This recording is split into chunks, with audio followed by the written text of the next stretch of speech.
Yeah, I'm a mining engineer. I probably don't look like one, but I'm a mining engineer, and I worked in operations. I worked with EPC. I did mining contracting too. I don't know why, but I did that, and I worked for Accenture before now working for EY. What I like about this presentation, or all the series we'll be having, is that we're not trying to sell anything. It's really about thinking for all of us and trying to get the discussion going on innovation. There's something specific about innovation that I like, and it's the fact that I did an MBA that was focused on strategy and innovation at the University of Oxford. So I actually studied innovation, and there's a lot of research centers we have in Oxford around innovation, and people like Jeff Bezos are very involved every year. There's lots of private equity stuff that goes from innovation, and the extra for that type of innovation is that it's focused on social entrepreneurship. So it's something that's related to mining. It's really, are we making the planet better? That's the question that they try to answer. Now, are we going to talk about that? Diapers, razors? Yes. So here's what I think about innovation. Number one, it's really hard. If it was so simple, everybody would be doing it. Number two, it's very, very painful. It costs money. It's never perfect because you got to keep, increasing it. So many people run away from it, especially engineers and accountants. I don't know why I went from engineering to accounting firm, but it's the same guys. Okay, yeah. So I decided to do an experiment. I was telling Nathan that I don't know why I like to put myself in trouble, but that's also part of innovation. So yesterday I decided that I know the content of my presentations. That's not what I'm worried about. I decided that, okay, if I'm going to talk about innovation, really, how can I show that I really believe in it? So I decided not to do it in PowerPoint. That's the first thing that came to mind. I said, oh, maybe, why am I doing it in PowerPoint? Oh, I'm going to try to look for something else. Then I Google, all the alternative PowerPoint, and there are many, and I settled on Prezi just because there's too many people that think it's good. So then I learned it last night, okay? So that's how fast my innovation thing goes. I learned how to run last night. I went to bed late, but I learned how to run last night, and like I said, it costs money. So there's the free version, which is very basic, and it's public, and there's the pro version that costs money for 1 month free, whatever, which is basically the open innovation piece is the 1 month. It's like I'm opening my eyes, and then the rest I gotta pay. What's it called? Prezi? Prezi, with a Z, like president, but with a Z. Okay. So that's the story of innovation. It's not simple. You have to get out of your way to do it. I'm not gonna lie to you. This is not gonna be your perfect presentation. But if you bring me back in a year, after my membership expires, I'll probably be better at it. And that's what innovation is about. You don't have the solution. You try stuff, and then you keep perfecting it. And I'll talk about these in detail. So please understand that this is not going to be perfect. But it's my way of testing innovation for myself. So yeah, this is Prezi, and it's very fascinating. So we'll talk about what is innovation. Then we'll talk about diapers, razors, and gold ingot. What's the link between that, and how can we make a link between that? Really, it's not that different. It's all mass production. Then we'll talk about rockets, credit cards, and mines. What's the link? And then we'll talk, okay, how do we go from here? Marcus already talked about open innovations. That's one way to do it, and there's other ways. So what is innovation anyway? You Google open innovation 2013 was 450. I Google just innovation. It's 407 million in 0.3 seconds. So people get different definitions of what it is. I'm sure some of them will cool, but it's a complicated situation, innovation. The easiest way for me to talk about innovation is really to go back to, the basics. I don't know if you can see that, so let me. Everything on this planet has fundamentals, and we gotta go from the fundamentals. It's just, things just don't fly. There's rules to the game. This is what they call the S curve. It's how we do things as humans in innovation. We start slow, and when we start at the beginning, really there's a lot of people with many ideas, and nobody knows what the dominant design is going to be. Simple. Think about Blu-ray and DVDs. You know, in the beginning, nobody knows what it's going to be. Everybody's doing something, and then two guys show up that look like they know what they're doing. Then everybody say, okay, that's the dominant design. And then one wins because they have network externalities. So they create a structure that makes it impossible for other people to go the other way. Think about Microsoft, you know, think about Apple, think about railway. If you try to create a new railway today and beat CN and CP, you're gonna have to suffer because they have network externality. Doesn't mean you can't do it. Maybe your railway has to be different. That's when you have the disruption here and you come up with a new way of doing things. And that's the key for mining guys to think about innovation is like, okay, here's everything you learn at school is here. Everything you learn when you join is here. If you want to disrupt it, you gotta go against the paradigm. That's one thing. I told you it's not gonna be simple. But we get there. Here's the second thing. To go back to the blues and the yellows and the reds and whatever color we're talking about,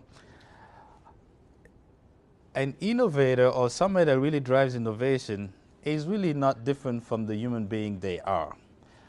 So if I pull up a new device for making your, let's say, put the business card together and shred it and put it all to the cloud right now here, how many of us are going to just start doing it?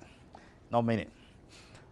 I'm actually, believe it or not, even if I'm an engineer, I'm actually an early adopter of anything.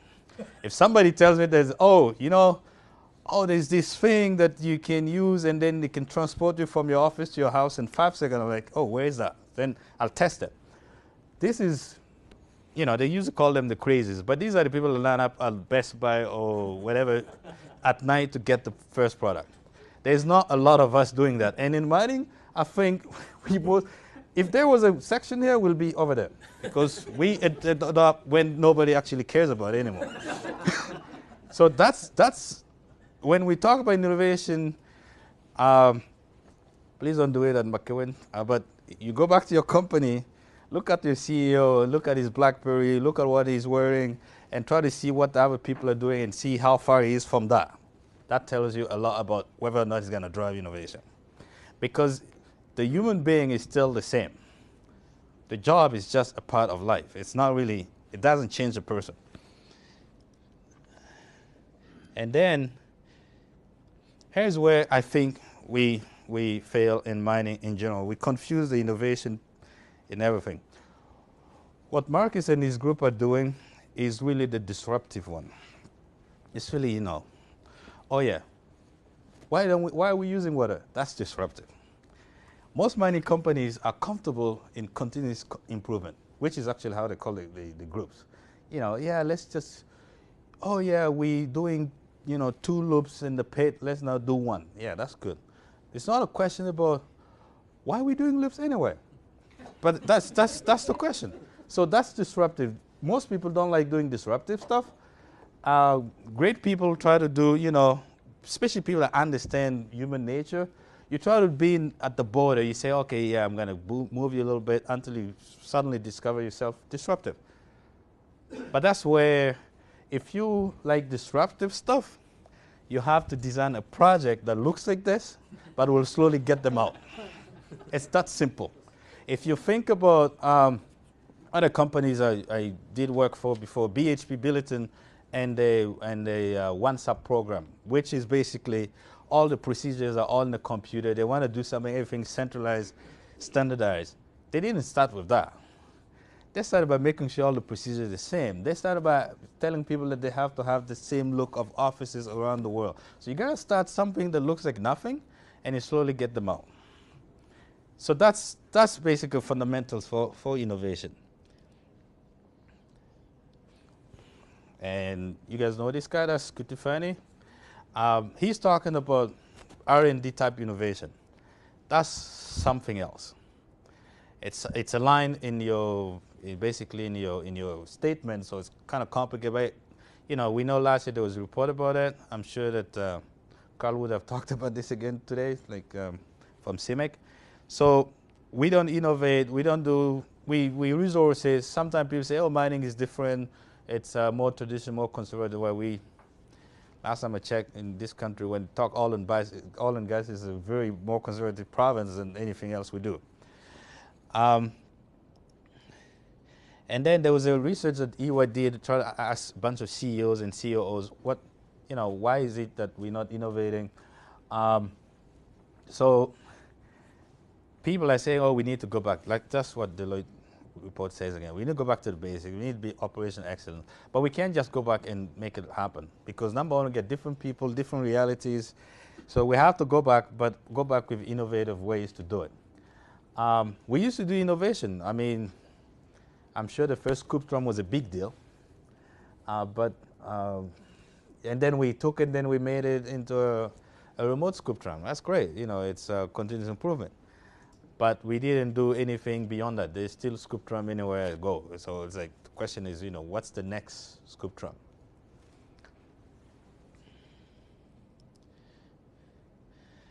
And here's something that you always hear about mining. Oh, no, mining is different. People don't like innovation.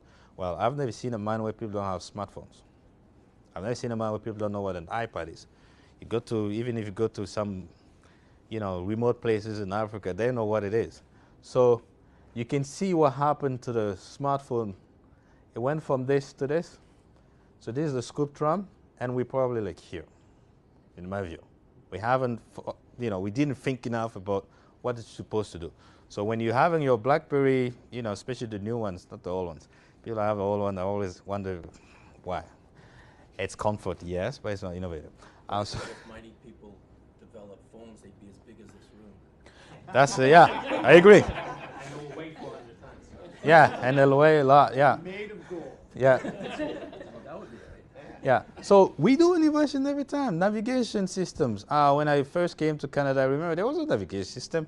Every place I went, and I've been to too many of them in my view, I used to have to stop at the gas station by the map, okay? Because I don't like going in a place where I don't know what the name of the roads are.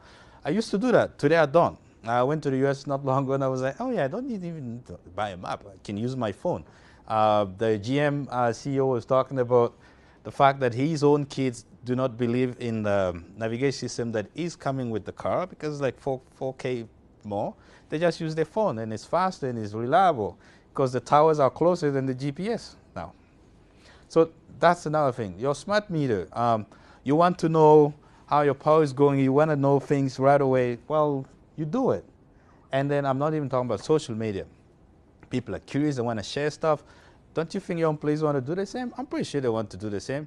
I'm sure that if you have an operation somewhere in Zambia and you have an operation somewhere in Nevada, and it's easy to guess who that is, they may want to know what you're doing every day. They may want to know how you're doing your safety stuff. And you know what? There's platform for this. This is not even like rocket science. This is like stuff off-the-shelf technology. And I'm talking about retirement plan here because people plan stuff, okay? And I'm not one of those yet, but for most of us here that do RSPs, retirement, whatever, I'm pretty sure that if you want to know right now where that portfolio is, you can. I'm sure you can. If you can't, you should change your bank. But if you can do that, there's no reason why right now you can't check and see the actual status of your mining operation because it's no different. Same thing. It's actually more complicated for your portfolio because it's TSX in New York. They go up and down, up and down, up and down. But you still know. Operations doesn't do that. So there's no reason why we cannot know the plan, see the actual, take action to change it. There's no reason. And that's why I want to talk about these. The technology is there. Technology is enablement. By the way, before they created the word technology, it used to just be called techniques. So when we moved out of the cave and we used to eat the raw meat, that was like very basic. Then we created fire and then we started cooking it. That's a technology. That's a change in technology. Anthropology will tell you that's a technology change right there. Then we made metal. That's another technology. Then we started building houses. Then we're building skyscrapers. And now people want to go to the moon. These are all technologies. It's cheaper. It's moving. It's faster. And, you know, it's like thinking that there's somebody today that is still trying to cook with, like, you know, wood outside and whatever. It's the same, using the wrong technology for the current modern world. So technology exists. You need to understand the landscape. And if you don't, well, there are people that help. Like Marcus says, that's what they do. They'll map up what the technology is out there. And it may not be yours, but it may be coming from somebody else. And the reason for that is that we want visibility. Some of it is sensory. You know, you want to see stuff. Yeah, we get a report. The report is in a PDF or whatever it is, but we don't see it. We want to see stuff. CCTV cameras are cheap now, okay? It's not any more expensive than the little thing in your computer anymore. Like I remember webcam, when webcam came up first, was expensive, you know. Logitech was still a little company. Today, oh yeah, and you used to have to buy one and put it on top of the computer because there was no laptop yet, right? Like there were, but it wasn't advanced. And I'm young, relatively. So I'm not even going to talk about people that are older than me, and, you know, people keep talking about some cards thing, and I still don't know what it is. That the way university, they used to write a code in the card, whatever. I have no idea what it is. And like I said, that's what's different. So we want sensory. Sensory is cheap. We can do it. There's no reason why you can't have a camera on the ground, high-speed cameras or whatever you want, and see what's going on. There's no reason why you can't have it real time. If I can talk to my mom in Burkina on Skype, you can talk to your operator at your site wherever else you want. Analytics is another one. Right now, when you log on, you want to see where your credit card is, for example, okay? And it just doesn't give you the, well, okay, here's where your credit card is. It can actually tell you all the stuff you bought the last 48 hours and whatever. These are analytics. It's not just the data. The data itself is what I call CSI. You're just looking at something that is dead. What you want is insight. So data has to tell you, oh, here's what's going on. And if you're really good, the data may be able to tell you, here's all the optionality of what you can do. Just like that little voice in your GPS there that if you miss the road, it says recalculating, and it tells you the next road you can take. Processes. People want to know the processes. Especially today, we have gender gaps, cultural gaps, age gaps. You have to make the processes known to everybody. You can't just have it in your head anymore. It has to be understood. It has to be simplified and standardized. Interaction. People want to interact. They want to know the facts. They want to, so this is all things that we do day in, day out in our own lives. And there's no reason why we can't do it in mining. I'll talk about system and outcomes later. Okay, I told you to be ready. Some of the stuff still learning. In a year, it'll be better. My son uses this in their camera. See? And I've learned it last night. They don't even know what PowerPoint is. There we go. Yeah. Now I'm going to talk about diapers, razors, and ingots. So I'll pick two technologies or practices that I know of that have success. And here's how I approach it. So there was a paper 2 years ago in Harvard Business Review about how you structure your succession planning and your executive team. So people that make decisions, not just the C, everybody that makes decisions. How you structure it in a normal organization to make sure that you're still relevant. And I remember that they were saying that 25% of people have to be, in their 40s and up. And then the 50% have to be between 30 and 40 because they're the, basically the people with the steam.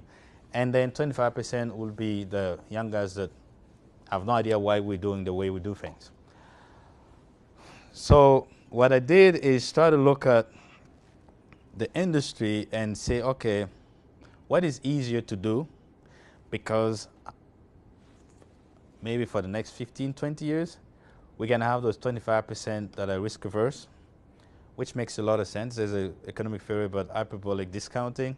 that says that the closer you are to, being retired or whatever passed away, the less risky you're supposed to behave. That's an economist thing. So they're not going to make the big changes. Some of them will because, they're still crazy people. But how do we do some of the simple stuff that people will feel comfortable that, okay, yeah, this is done already. We can just do it. It's going to work. I'm not talking about open innovation. I'm not talking about changing the game. I'm talking about things that you can just pull together and say, yeah, this is okay.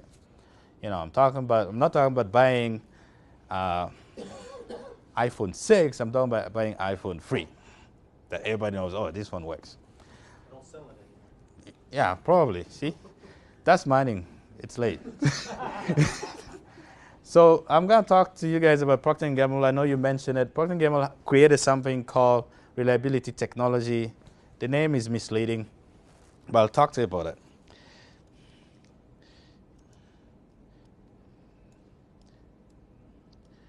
Okay, this is where I'm going to get in trouble now. Is he going to do it? Yes. So for many years, as you see, they developed a bunch of systems.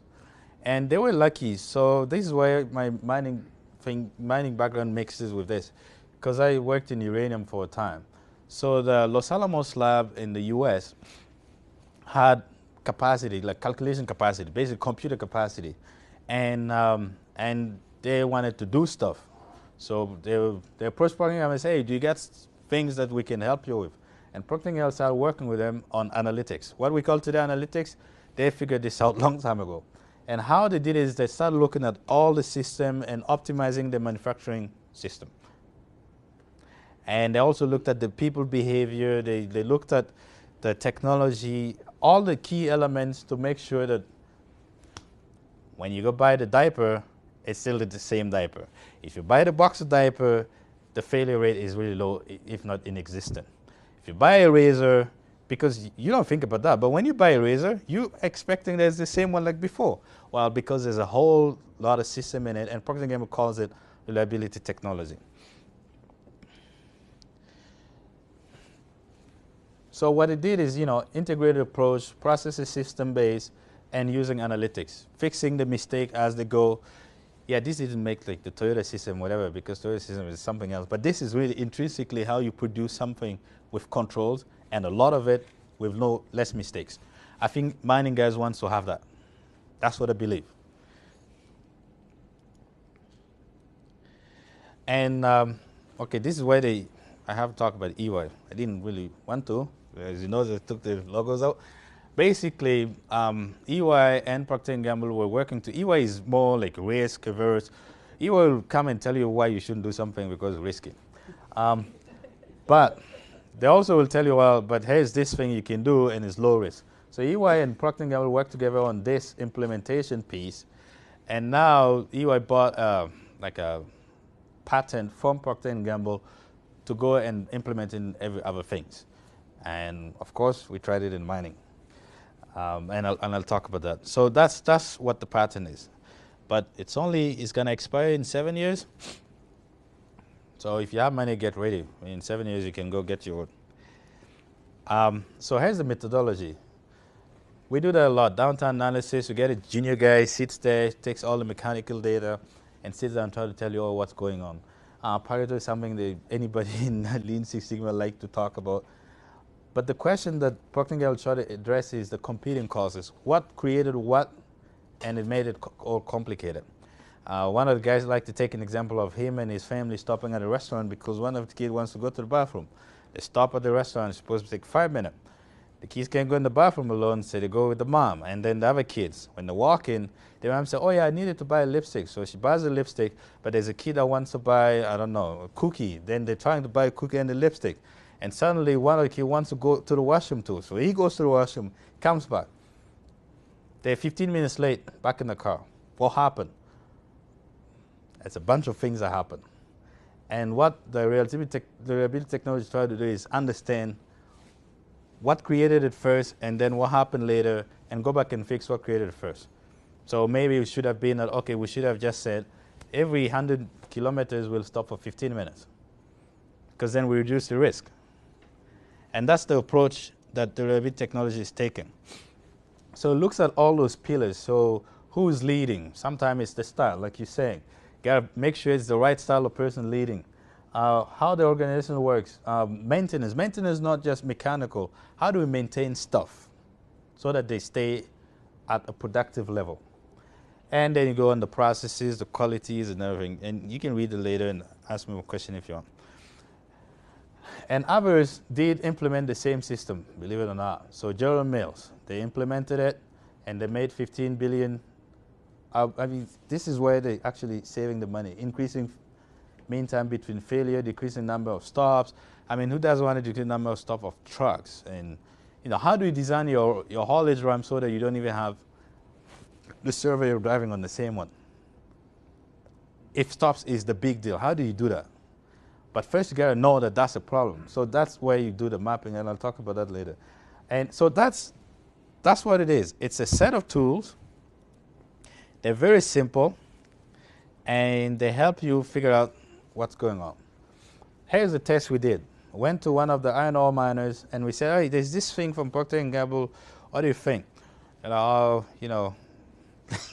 like you expect, we don't really like these new things. It's too complicated. We're like, okay, we can pilot it somewhere. How come? Well, okay, go to the crusher. You know very well crusher is that is where you have the least people. So they're going somewhere where normally we're not supposed to have any disruption. And this is how the crusher is working. You can see that there's peaks and troughs, and we're like, okay, what's going on here? Here they're running it at fixed, for 12,500 ton, and then they're running it reduced. And the question is, what happened? Well, here's the competing cause analysis. You can see, somebody's waiting for something, the conveyor is not working, the crushing is not working, there's a stockyard problem, there's a lump problem, reclaiming problem, screening problem, and then you start analyzing, okay, what drives what? And how do you optimize? Well, to optimize, it's not simple. It's going to take time. So you got to take piece by piece. And I think here, I've pulled this up so you can see it. Basically, your reliability is going to be this one. How you go from having 60% reliability to 90%. That's this window. And then the mean time between failures is like you want the system not to be down most of the time. So you got to work at each phase and fix your competing cause as you go. Of course, it means that your unplanned losses will go down, and you may even be able to optimize your planned losses. Here's what was discovered, and this is why I can't tell you who it is. Hopefully it's not written anywhere. We discovered that, as typical, they were going for push it harder, we need more throughput. Yet, because of the competing factors and the reliability problems they have, what they should do is go back a little bit, and then they can run it longer without interruption. And that's the kind of solution that helps people understand. Of course, we had numbers here for millions, but we're not going to talk about it. All I can tell you is, like, in 1 month, they were able to pay back the investment for the piloting. So that's for that one. Now I'm going to talk about rockets, credit card, and mines. It's more fun. But same thing. Nothing is new. We're just borrowing. And when we borrow, we just change the labels and call it mining. That's all we do. No, I'm really, really on the simplistic side. I'm not talking about crazy innovation with big money. I'm talking about just look around. Whatever you're doing yourself, do the same. Think about this. Integrated operation centers. An integrated operation center is like yourself, okay? You're using technology, you have habits, that's your processes, and you interact with people. How do you make this all work? This is the life of a human. That's what it is. So how do you turn the mind into something that is kind of a living thing? You all know this one. This is very old. 1969, people went to the moon, they built the command center. That's NASA. 1969, that's a long time ago. So this is how old the technology is, probably older than that. This is a remote operation center basic. People sit here, talk to people on the moon. And they can see them, and they can do stuff. And we even managed to get an arm, at the space station that we can maneuver from the ground. And that's like a long time ago already. Like it's more than 10 years, I'm sure. It's simple. It's cheaper today. So there's no reason why we can't do it. Second one. How many of you have seen fraud alert from Visa? They'll call you and say, hey, we noticed that your card is being used in Chile, but they're not going to tell you that, but I can tell you that. They know your phone. But we think that you're located in Toronto. Well, because they know your phone, they track you. Don't think that the companies don't track people, they track people. It's unclear if it's illegal. I'm sure it's illegal, but it's unclear enough that they can track you. How do they do that? They have an operations center, and each of the Visa cards on the planet, they can track it. This is more complicated than tracking buckets of ore that look the same. And they can track your habits. One of our guys in the office, Amex called him, hey, we noticed you bought a big Canon camera and you never bought a camera since you have the Amex. What's going on? Oh, it's not him. Somebody else is doing it. So they can even track your habits, your history. So that's, each of the credit cards have a center like that, and they can see what's going on. This one is, I put this because I like Warren Buffett. Sorry if some of you don't like him, but I like Warren Buffett. And he invests money in the BNSF. This is how BNSF tracked the rail across the Americas. And CN has one. I didn't get a picture, but CN also has one where the track, where the rail is, and they can take action. And hopefully it's going to save us down the road when we start curling oil all over the country. So there's a safety piece in it. And this one is, it's how they maneuver the Air Canada planes. I think it's just the Americas, and I think this is in it's Mississauga or somewhere west of Toronto, and it's new. The reason I put it here, they opened it last year, I think, so it's new. And this is how they do operation of the plane and talk to the pilot and change the schedule and whatever they need to do. No, this was before they opened it. I took this picture from Global Mail. Yes, there's no one working there. Yeah, that's a good point. So overall, what is an operations center? Well, it's a place where you put people together that's supposed to be closer to each other, and you reduce the boundaries. So you have the operation people. To have all the operation people basically means you have to have automation in place. You have to have some kind of direct communication between you and the equipment. You have the planners, you have the schedulers, you have the maintenance people. So suddenly, if you're sitting there and you can see on a screen that somebody is moving a truck a different place and you're the planner and you know that's not in the plan, you can just call and say, hey, what's going on? And then, and they all have webcams and speaker phones, everything they can have. The consumer market has it. This is the Walmart one, believe it or not, Walmart has one. So if Walmart has one, we should have one because they're cheap, so we should be cheaper. And then oil and gas, of course, has one. Statoil is one of, has a big one. Shell has a big one. They call it different names. Basically, that's the same thing. And this year is like, it's to show you, mining has one. This is Mosaic in Florida. And I think this is Rio Tinto. Yeah, it's within that. There's benefits to it. So BHP generated positive NPV, the hundreds of millions. Actually, not the number, but I can't tell you, unfortunately. I actually went there and we were trying to replicate the same thing for BHP Potash. I can't tell you the number, but it's a lot of, it pays back quickly, and you discover things you didn't know. Like I said, it's like my crazy thing. I'm discovering as I go, and I'm like, oh, okay, this can do more things than I thought. Codelco has one that they're working on with Honeywell. This is like big operation all over the place. How do you make it together? And of course, Rio Tinto was the first to do it in Australia. I know Vale has one too for the ports. What's the benefit? Well, safety thing. Number one, you get people out of the site. You automate what you can. One of the compelling reasons for, you're talking about the big trucks, compelling reason for automation or autonomy is really that no matter which human you have, unless they're really under influence, if you put them in those 797 Caterpillar trucks and you ask them to drive by each other a meter apart, I don't think they'll do it. So what do? You build a road track that is 3 times the width of the truck. So you get a 30-meter wide road all over the pit because you want to make sure they can pass each other and feel comfortable. If you go autonomy, the truck doesn't have an emotion anymore, so he can drive a meter apart and still be fine. This is what kind of savings we're talking about, and this is why it's difficult for mining engineers, because they have to think through it, and then they have to go back and design something that does that instead. Relocation and stuff is a big deal. Even when we pay people a lot of money to be expert or go remote, it pays a lot of money. I did rotations a lot. Even when you do that, they're still going to leave you. Case in point, I'm here. So how do you make sure you can tap into resources that are in the city and they're comfortable, they're doing the work, and you actually end up paying less? Or you put in the city, put in metropolitan, usually in the big city.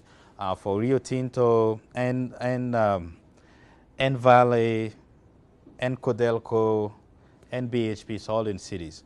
Rio Tinto and BHP are in Perth, Vale is in Rio, and Codelco is in Santiago.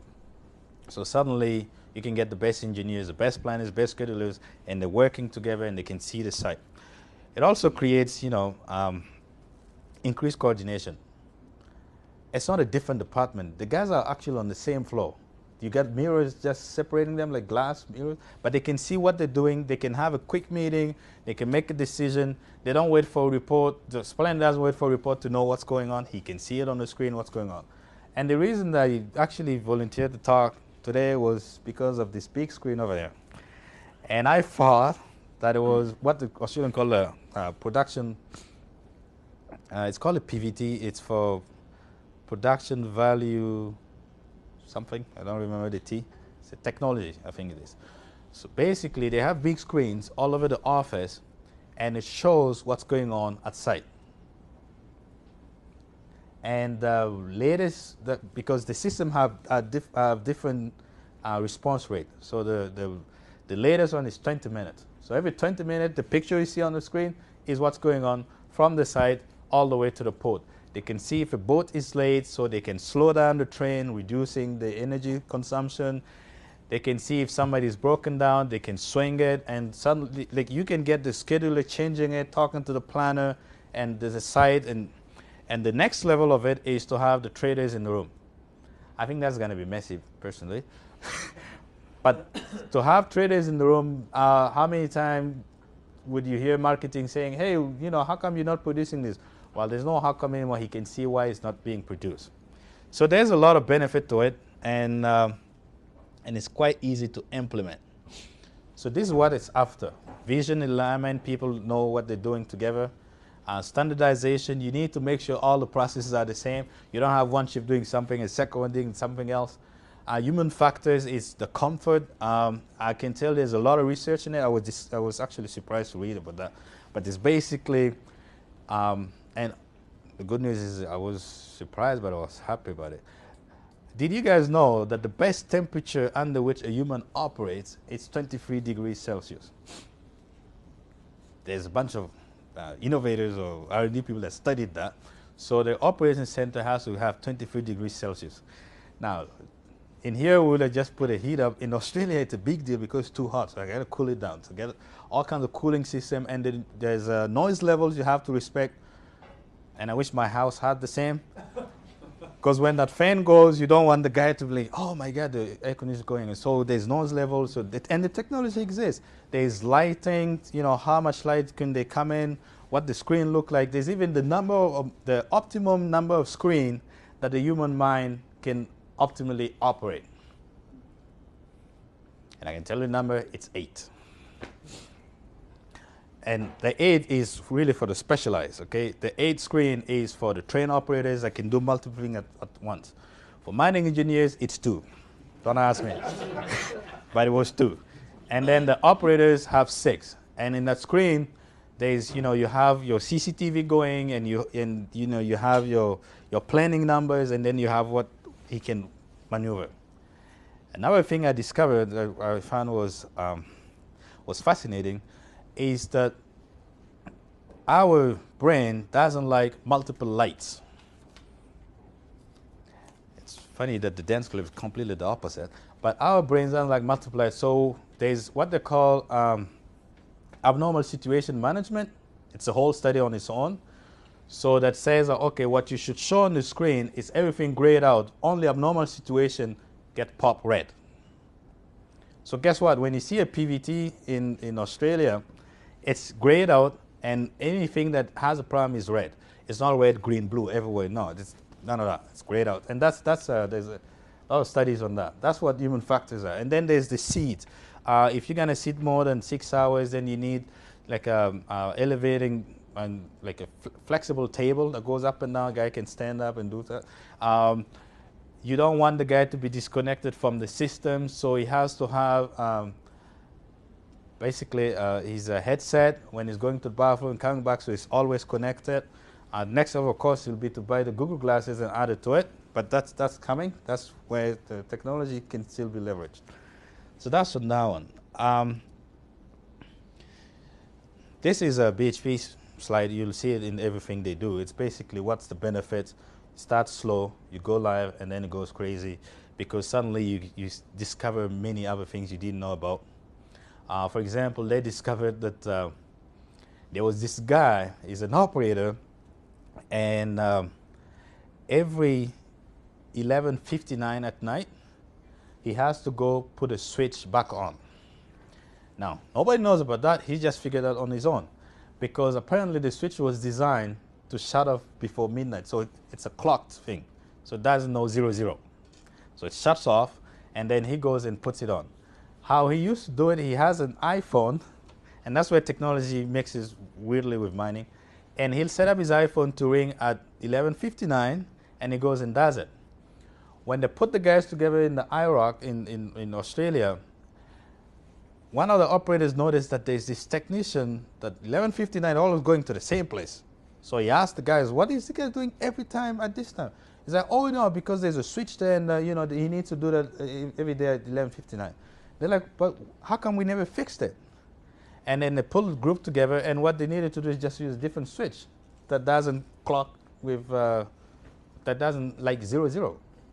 So these are the benefits you could never really figure out if you still operate in silos.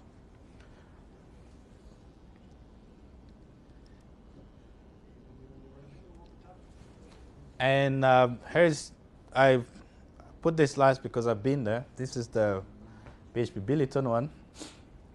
And of course, you get this guy has a lot of swim, but he's not actually using, he only uses this. This doesn't. So that's the IROC, and this is a train operator. It's a nice place. You can see the sailing. Like I said, when the fan comes on, it's no noise. It's just quiet. You know, it's all existing technology, nothing crazy. And this is usually what it takes to build one. I like to put it up there because it's not that complicated.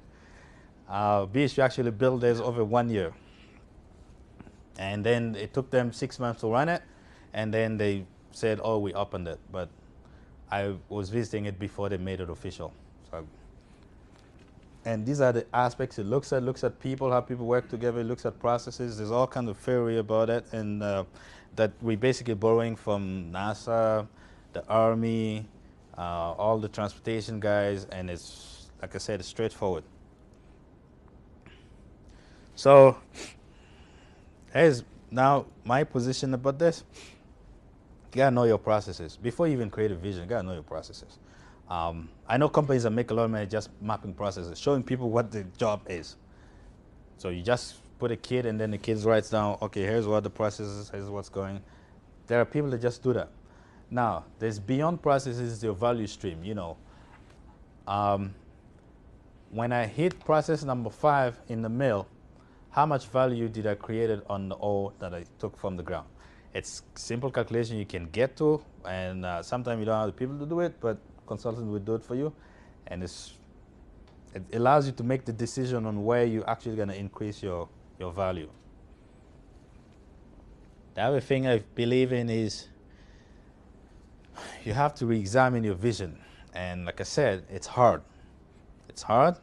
You got to jump from the pond into a new one where nobody's there to tell you how it's going, and you may be alone. But you know what? You become a leader. Is it risky? Yeah, and that's why you pay firms like all the big fours to run the risk assessment and tell you, okay, here's the risk, and here's how you're going to do to mitigate it. But I think this is what mining needs to do. Simplification is a big deal. We still, we inherit processes that we don't question. And I will challenge you today to not do what you usually do when you leave the office, and I don't know what you do. But just don't do that. Do something else and try to see. Take a different road just to see what's different. You may discover stuff. I get in trouble doing that, by the way, but I do it anyway. Like today with my phrasing. So innovation is not a big concept. It's really what we do every day. If you always want your coffee to sit on one side, try to put it on the other side and see what the hell it's going to do. Just to see. It may not do anything, then you keep doing what you do, but at least test. Test your habit. And then ask around. You can never do that on your own. You got to ask around. You got to ask university people how they're doing things. Of course, you got to be careful because they may not care as much. But, you got to put in place boundaries to help you create value quick enough, or at least create some kind of common ground. You got to ask consultants. Mining doesn't like consultants, especially consultants that are not engineering consultants. The whole thing is not engineering. If the whole thing was engineering, we would have solved it. It is not engineering. Engineering will help you design a new system, but you gotta just ask holistically, what am I gonna do different? What if I don't want to do water? I was at a presentation last time with Jim Goins where he was talking about the TCM method, where they're gonna basically bypass all the roasters and just use less cyanide or not use cyanide at all. That's the question. Why are we using cyanide? Oh yeah, because we always use cyanide, but okay, why are we using it? So ask around, ask other people how they do things. And then this is the key piece where we fail. All the big innovation projects are just like capital projects. Sometimes we think it's an IT project and we let an IT company do it. No, it's a capital project. You gotta do your stage gating, you gotta do your pre-fees, fees thing, you gotta make sure you have risk controls in place. You can't leave it to somebody, you can't leave it to a third party. If you do, you're gonna regret it. You gotta have to make sure that most of the knowledge is captured by your people. You can't just outsource the whole thing to somebody external, unless it's commoditized. If it's commoditized, it's a different story. Don't try to build a new database when you can just get a kid to do it quicker for you. Don't try to create a data center where people have it cheap for you. Don't try to create a mobility system where you don't need one. But if you want to change the way you do business, you may want to have your own people at least running the PMO, knowing what's going on. Because once the consultants are gone, you need to be able to fix it. Just like when you build your mine. You can't just let them build it. Well, you could try it, but so far we know it's wrong. It doesn't work well. That's it. And yes, Praise can do some stuff. Any questions? Comments? Do a little experiment. If you take your watch on, let's say, your left hand and just put it on your right hand, I bet you within like 10 minutes it'll drive you crazy. Just try something different, simple like that. Yeah, I'm gonna do it and see. And if you, well, you're not that young, because young people don't have watches. Yes. Yeah. I enjoyed your presentation. Element is some innovation. One element I take offense to is, because I don't think it's innovative, every presentation I listen to on innovation in mining, they all make the same comment. They say mining is way out here behind innovation. They're not doing these things. I think, first place, I think this is wrong. Mining is not lagging continuously. So that's a factual, that's my opinion.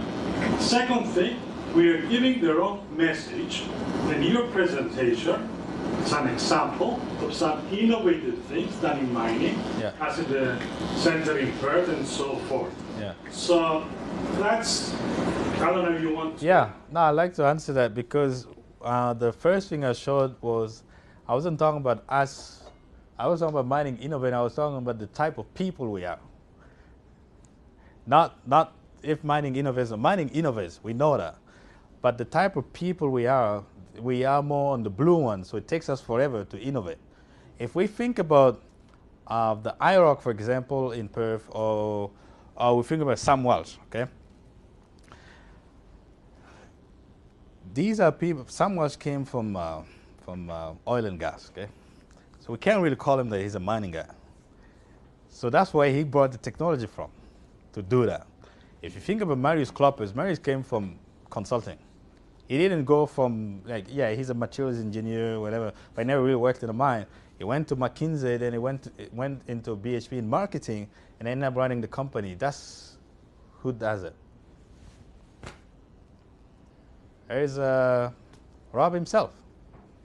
If he came from mining, I doubt that he'll do what he did. He might have, because this could be a personality thing, but most of the guys that actually come with a change, if you even think about Valley, I don't remember the Italian name there, but he wasn't a mining guy. So that's what I'm trying to say, is that the personalities of the people that are running the show to do the changes may not be the ones that have the early adopters for things. Does mining do it? Yes. But all the cases I show are innovation stuff. But it doesn't come natural. And in Canada, when you think about the guys that are running the show in operations, if they're only mining guys, you will have a hard time selling some of those concepts. Because that's what I've noticed. It doesn't mean mining as a whole is lagging. It means that when we get the right leadership, we can go fast. So you're qualifying your state. Yes, yes, exactly. Any comments, questions?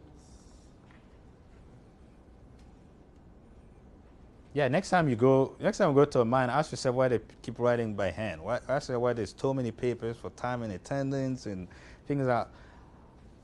Anytime I walk into the building, the security knows I passed the building. How come we can't have the same swiping thing there? That's my question. Why are they writing on paper? They have iPads. Why are they writing, the iPad, what I like about iPad is, and there's a reason why all grammars are using it, it's because you just touch button. That's why the kids love it. There's no reason why, when the guy is about to write a note on something, there's no reason why he couldn't pull up the iPad and just, even if it has big fingers, because there's no, we know what it is, then just pinch stuff. It could be icons, he's just typing. Doesn't even need to type anything, just touch.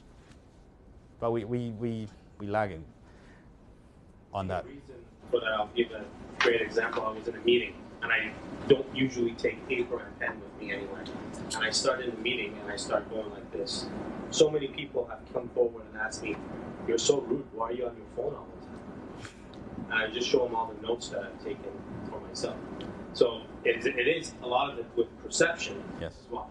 Yeah, there is. Because other people's habits, because of the way we have been structured to think about something as well. So it's breaking a lot of those barriers as well. Yeah. Sometimes you need to be a person that needs to be reprimanded for other people to think that that person is not just sitting there talking to his girlfriend. Yeah, I actually thought about that, doing this in Prezi. I talked to Nathan before this presentation about, can I put a EY logo on it? Or he's like, yeah, you can do that. You're going to spend some time doing it anyway. But now when I went to Prezi, we don't have a policy about Prezi. So I can't put an EY logo on this thing because I'll be reprimanded. Like, I know that for sure. It's like, oh, what the hell's wrong with you? So I agree. There's some barriers, and sometimes you get punished. Yeah, agree. Theo, what did you like about Crazy now that you've used it once? It forces you to think for Prezi, which is new. It makes you realize that there's no reason why it should be slides. And sequential. It's sequential, and you can move around. I can move back to something else, and you can just have one picture. I haven't discovered all the stuff in it. Like I said, it's only started yesterday at 9 p.m. But I'll get there.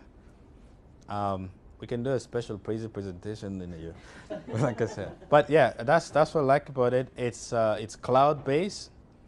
So I was worried about venturing too much out in my innovative thing and coming with my phone and trying to hook it up with the computer. But it's really that I didn't need to bring the laptop.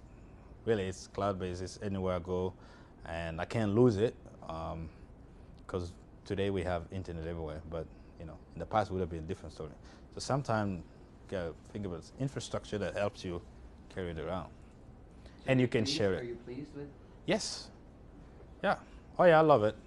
I think I'll learn more about it and be better at it, and maybe do a competition with your son. What would it cost to do a system like you were proposing? We do business cases. I can, if I'm not gonna give you a name, I can give you the numbers. So 5 mines in the same area but remote, 15 kilometers away. You got to do upgrade to your fiber optics and things like that. There's little details. 140 million. Payback less than 1 year. You do increase of production by 1%. Back when iron ore was, you know, $100. Even if it was less, $100, 1% on 25 million ton, you can get your money back quickly. Same thing with another project I was PM on, where it was completely green. If greenfield is even fantastic, you come in, you decide, okay, I want all these people to be in the same place. That's now size, you know, like what costs money is the technology, but the technology is really how many people you have in the room and how many desktop and what are they supposed to connect with. That one was like, I think it was something like 50 million. It was even cheaper because it was new. So there was no legacy system. They were buying stuff from scratch.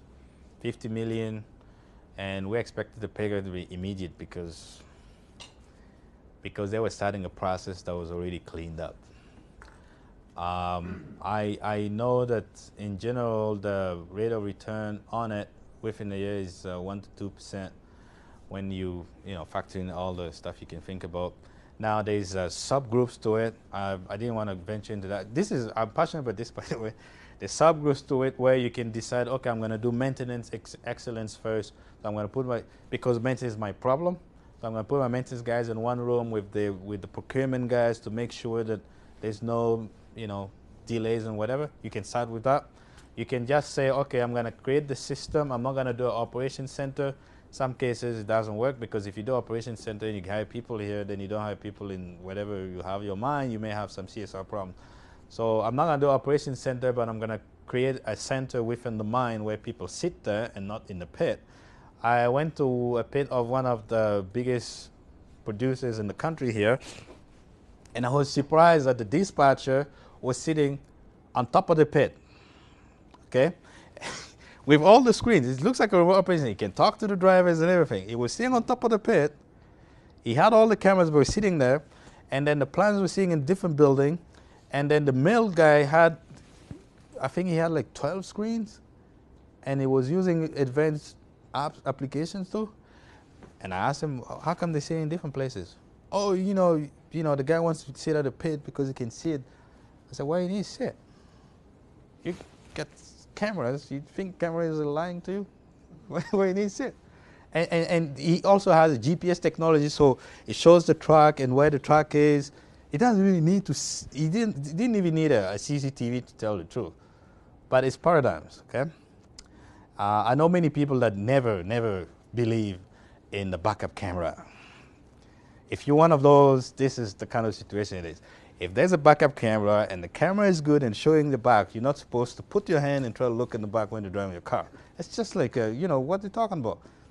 It's a backup camera. It probably sees better than your eyes. But these are the things. So you can start by consolidating guys in the room. That's going to cost nothing. You may have to upgrade your technology. And then you can have the information flow. Information flow is really what people care about. Is really, I want to know what's going on and make a decision. That's really where the value is. So, I don't know. He's a director for planning, goes in the room and sees that they're off for the past 6 hours by 20%, calls them and say, what's going on? I see you off. That's decision making. He's not going to wait for end of the day for a report, and he's also going to see how they're doing it as they go. Because sometimes we average. Humans average a lot. Average is bad, because average doesn't tell you what the problem is. It doesn't tell you that they did nothing, and then this last 6 hours they did everything.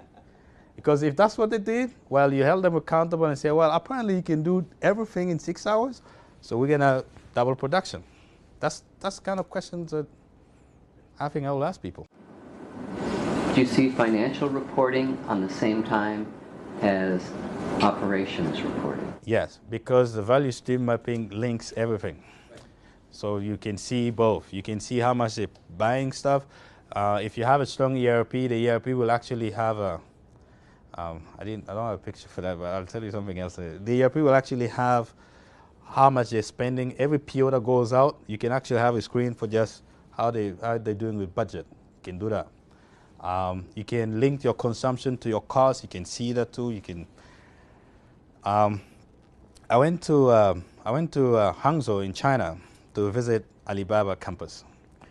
It's something that if you get an opportunity to do, you should do, because that was in 2011, and we were shocked.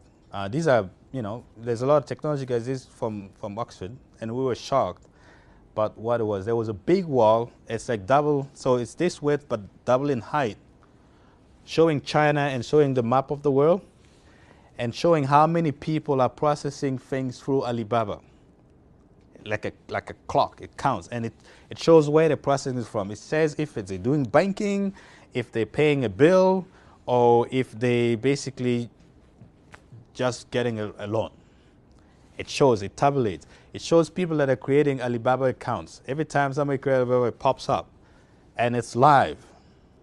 And it got all kinds of metrics. It looks like the stock exchange, except that it's just for Alibaba internal use. And they have it all cloud-based. Now, you'll say, yeah, in China, cloud is more secure, whatever you want, but I think cloud is secure depending on which provider you use anyway. And ultimately, it doesn't matter much. But that's what Alibaba used to do, and that was before they went public this year. And I remember seeing that, I remember thinking, I wonder if Google doing that, but we can't see it. But that's what they did. And they replicated. This is why stealing is not bad. Stealing being borrowing. If you go to Alibaba's campus, it looks like Google campus. They built it the same way. It looked really nice, young people. They have their own leisure, so there's like a bunch of ping pong tables. Of course, there's a lot of chow mein and Chinese food in their restaurant. But it's the same. I was like, wow. And it's in Hangzhou. Most of us don't even know where that is. But it was the same. But what they did different is that they created visibility. Because Mr. Mars, the column, is crazy about visibility. He wants to know how it's going. He wants to know right at the spot how it's going. And we can do it. I think it's all about business case. I think it's all about making sure you can pay yourself back, and making sure you have a visionary person that says, okay, here's what the future is going to be.